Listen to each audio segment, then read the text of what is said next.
Hey folks, Lenny Lawson here, the car guru and the creator of Scam Repellant. Yeah, that's me. I am immune to scams.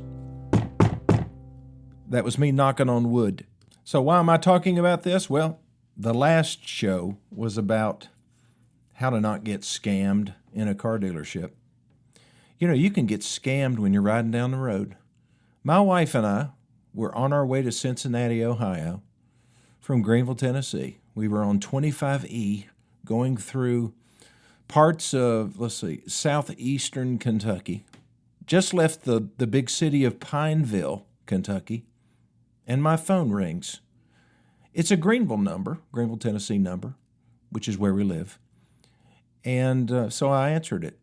And it was Officer such and such with the Greene County Sheriff's Department, and he wanted to know if Terry Lawson was available. And I've got it on the speaker. My wife says, "Yes, I'm here," but it's Tara. But anyway, he called her Terry, and she said, "Yes, I have." I said, "Honey, let me handle this." And he said, "Well, Mrs. Lawson, there are 2 outstanding warrants for you for failure to appear." And I said, "Hold on just a second. What are you talking about?" And we kept going in and out because we had a bad cell phone signal. And I said, "Let me pull over." So I pulled over, and we started having this conversation. I said, "Failure to appear to what?" "Well, there was a grand jury that she was supposed to be on." "Well, how was she supposed to be notified?" And Tara, my wife, is pretty bold. She said, "Let me speak. He's after me." And I said, "Honey, just hold on a minute." And so I said, what was it for?" He said, "A grand jury." I said, "She never received any written notice or any verbal notice." So, well, it says here that she received a written notice and she didn't appear, so we're going to have to deal with these fines. We can probably make this thing go away. I said, "Wait a minute. Let me speak to your supervisor," because I really could not understand this guy. He had like an accent. And I'm not going to get any further than that, but it was just not, it was barely legible or intelligible, I should say. I said, "Let me speak to your service advisor. Let me speak to your supervisor." He said, "Hold, please."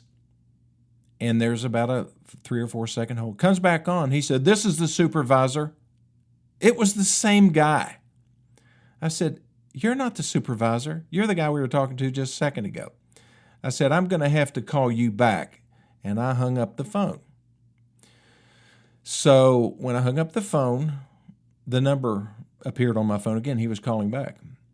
And I answered the phone. I said, "I told you that I'll call you back as soon as I speak to somebody." And I hung up again.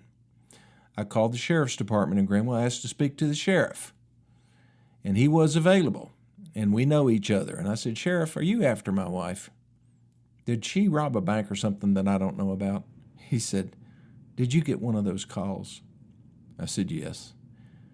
He said, "Well, that's obviously a scam call, and they're trying to basically extort money out of you to settle this, whatever they're charging you with." In my case, or in her case, they weren't after me. I didn't know if I needed to turn her into the Barberville jail there. That would be the next town we come to, because I was perfectly willing to do. I'm just kidding. So it got her a little bit out of sorts, and I calmed down really quickly because I understood what was going on. But, you know, this is the kind of thing that happens to people. How often are they successful? Well, a deputy sheriff was in here yesterday, and he told me, he said, "Lenny, I know a guy. They got the phone call, and they kept him on the phone while he got in his car, drove down to where he could get some type of a cash card, and he was $1,400, and they were going to make it go away. So he got $1,400 cash card, gave him the PIN number, whatever it was, and they got $1,400 from this elderly gentleman. How do you avoid that? Is there such thing as scam repellent? Scamdar, kind of like radar. You know, if you get a phone call and somebody's trying to sell you an extended warranty, if it's not the dealership or it's not Toyota or Ford Motor Credit. I had one call me one time, and I said, "Now, do you work for Ford?" He says, we work with Ford. I said, no. I said, do you work for Ford? Are you an employee of the Ford Motor Company? He said, we work with Ford. And I pushed the record button on my phone and recorded the rest of the conversation. I think I played that on a previous episode. If you get a phone call from somebody and they're trying to sell you any type of insurance product or a warranty product, or tell you that you're getting ready to be arrested because there are warrants out for your arrest, just hang up. You won't get in trouble for hanging up.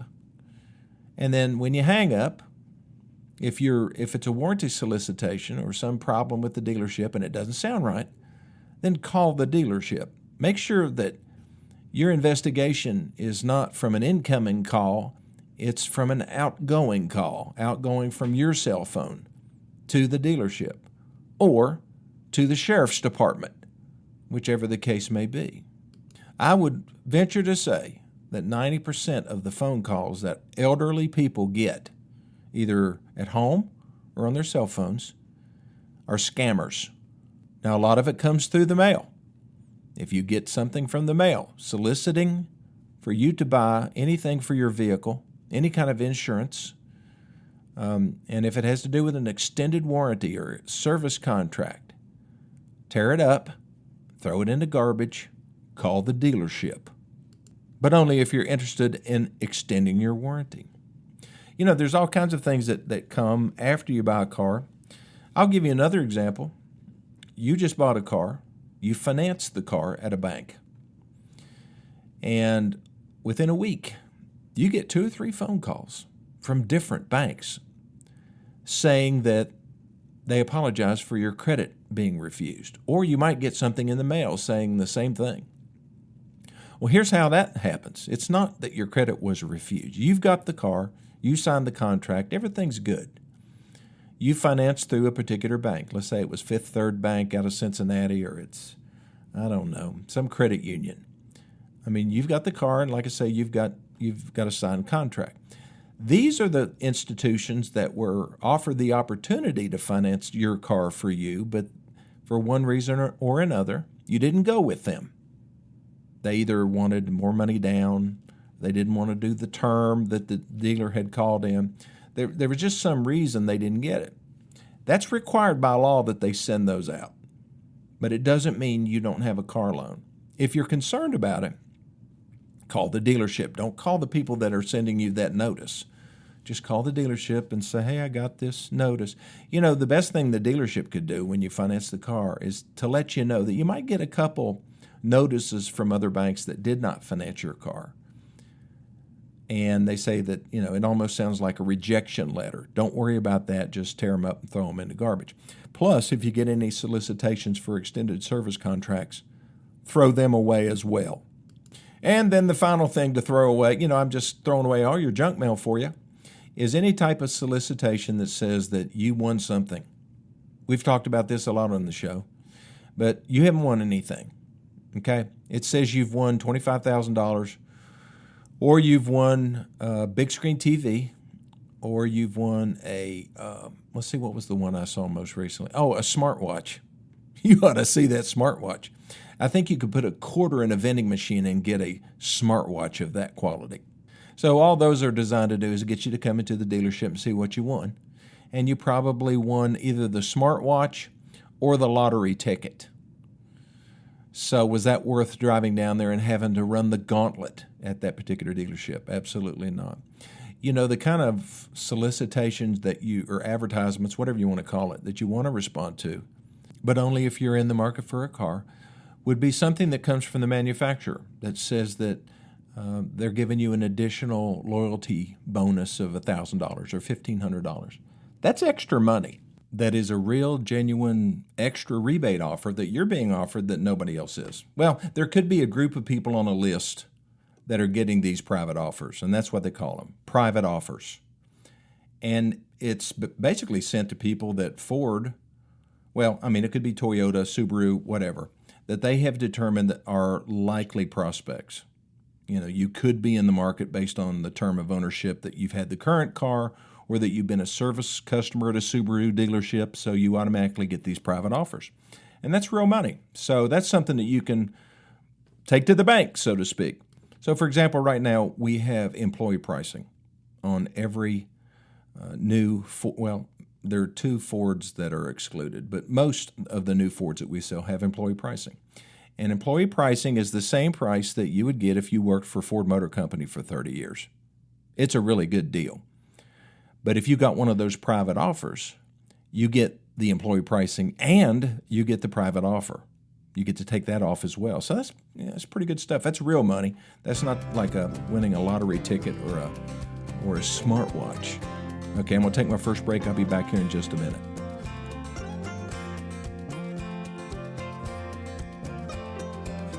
Scamdar, yours for the low price of $19.95. But if you order in the next 10 minutes, you'll get 2 Scamdars to protect you and someone you love. If only it were that easy. You could order something. Maybe you could attach it to your phone. Maybe that's what AI will do for us.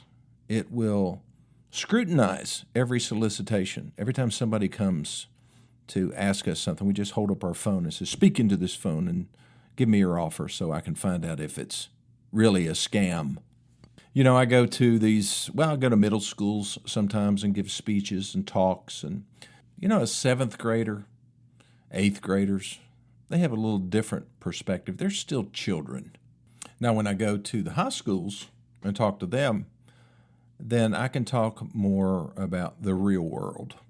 They're getting ready to walk into the twilight zone. They're going to encounter all kinds of opportunities to make boneheaded decisions.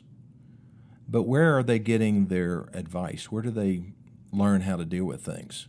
If the parents aren't teaching them, they're probably not getting it from the schools. They might get some from the schools, but how much are they paying attention? What they pay the most attention to, what I've found out over the years with having kids of my own and grandkids, and I was once a kid, is they get information from their friends.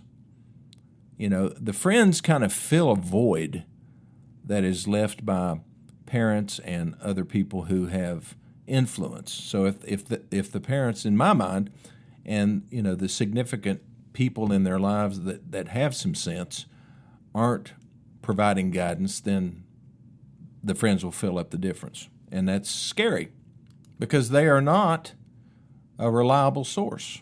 So when I speak to them, I try to get them to understand the benefit of getting off to a good start. Financially, which a lot of that has to do with their work ethic, the type of jobs that they take. Much of it has to do with the people that they surround themselves with, right? I mean, the ones who aren't working, spending a lot of time playing video games, all of those things that hold people back. They don't even realize it's holding them back, but it is. And that has to be pointed out to them. And, when I go to speak to these groups, I know that a third of them are really dialed in and listening. Third of them are a little bit indifferent, but, I might make them laugh every now and then. And the other third, they're off in la-la land. But the way I look at it, if I make a difference for one of them, then I've succeeded. So I choose to not let the indifference affect me. I just make my points and hope that it takes root with somebody. And it does. I know it does because I get really good feedback. And I'm not just talking from the teachers. I'm talking about from the kids. I mean, I had a pile of kids come up and say, "Can I have one of your business cards?" And I think that's a good sign. Others walk off. But I was surrounded by a group, and they just kept asking questions and things about, working in the dealership and the car industry and whether it's a good path, for young people to go into. What kind of money can they make? How does somebody become a car dealer? What do you have to do to become one? That's an interesting question and not real easy to answer because there's a lot of different paths to get to the same destination. I was fortunate in that, my dad had a car dealership. And that was It wasn't an obvious choice because my brother chose not to, my older brother. And I didn't take it on by default. It's just something that I kind of like the lifestyle of working in a small business in a small town, developing relationships. I loved cars. I loved people for the most part. And so, that was just a great opportunity for me. But I have seen, many dealers started as salespeople or started working in the cleanup shop or as a service advisor. And they were successful at those early jobs. And then they got promoted and they saw another opportunity. And they said, I'd like to do that. One of my best salespeople for many years started in the cleanup shop, washing cars. And then he wanted to move up. It takes some courage for somebody that's just out of high school to walk into the dealer's office and say, someday I'm going to own one of these things, or I want to be a general manager or a sales manager. And too many bosses will just, they'll act like that's no big deal and say, yeah, you just keep dreaming. But, it's up to us as adults and business owners to encourage that and maybe even help them develop a roadmap for them to get where they want to go. I use this acronym sometimes when I'm speaking to people, and it's based on the word hope. And H stands for honor. You are God's gift to yourself and to your circle of influence. What you do with that gift is up to you. So that's the H. O, openness. What does your sign say that you wear? I know you don't have a physical sign on you, but does it say hello, welcome, or does it say keep out, beware of the dog? We talked about that the other day on another podcast. P stands for priorities. What are the first things in your life? The most important things, the top priorities. Are they the things that they should be? With regards to your family, are they a priority? Are your kids a priority? Is your work? Where does it fit in the hierarchy? What about your faith? One of the things that I used to always do when I was setting my priorities for the week is I wanted to go on a date with my wife. I think that's one of the successes of our marriage for 46 years is we never stopped dating. I think that is critical to a long-term, happy relationship. So that's priorities. And then finally, E, effort. Nobody can do this for you. How hard are you willing to work for this, whatever this is? Okay, I'll be back in just 1 minute.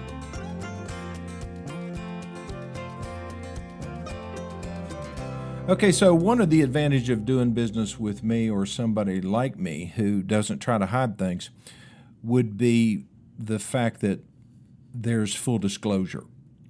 But the problem with that is that people don't know what to ask for. So I'm going to tell you something to ask for. When you go into a new car dealership to buy a new vehicle, tell them that you would like to see their incentive grid. That's incentive grid, G-R-I-D. It's kind of like a spreadsheet, like I'm looking at one right now for Ford. It lists to the left every vehicle that Ford sells, the different models that they have, and how much total cash rebate is available, how much retail customer cash, that's what the customer gets. Sometimes there is dealer cash, which that's money that the dealer can use any way he wants to. It's discretionary. So basically they can keep it as profit.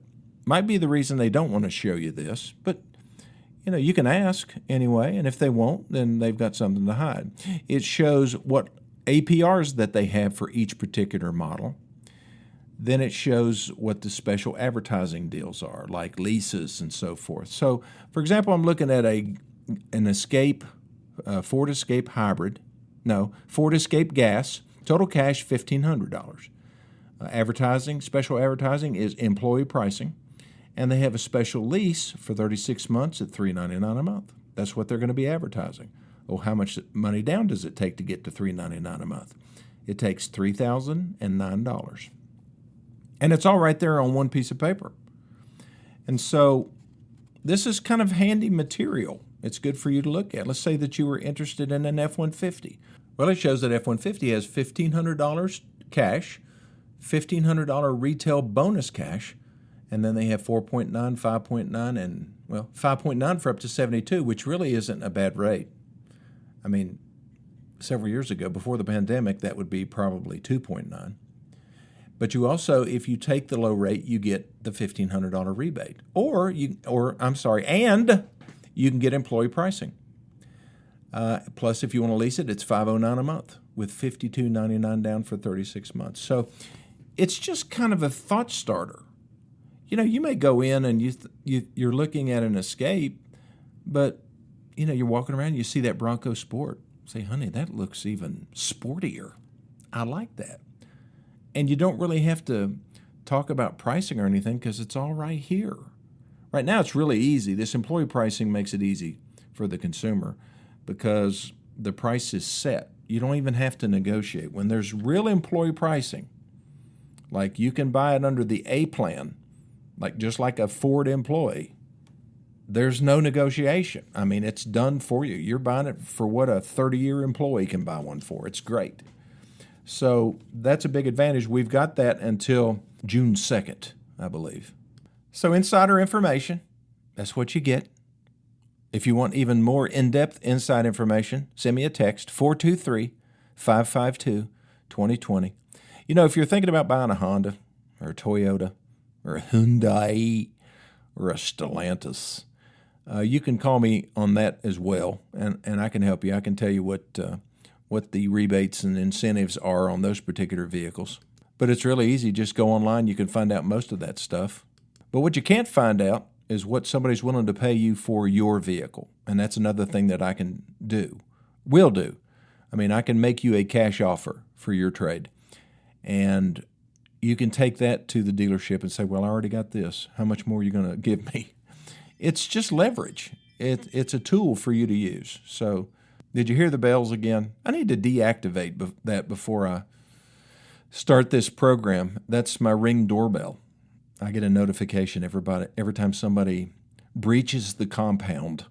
Okay, call me, 423-552-2020. Send me an email, LennyLawson2020@gmail.com. And you can speak to the guru yourself. Or we'll visit on the next My Car Guru.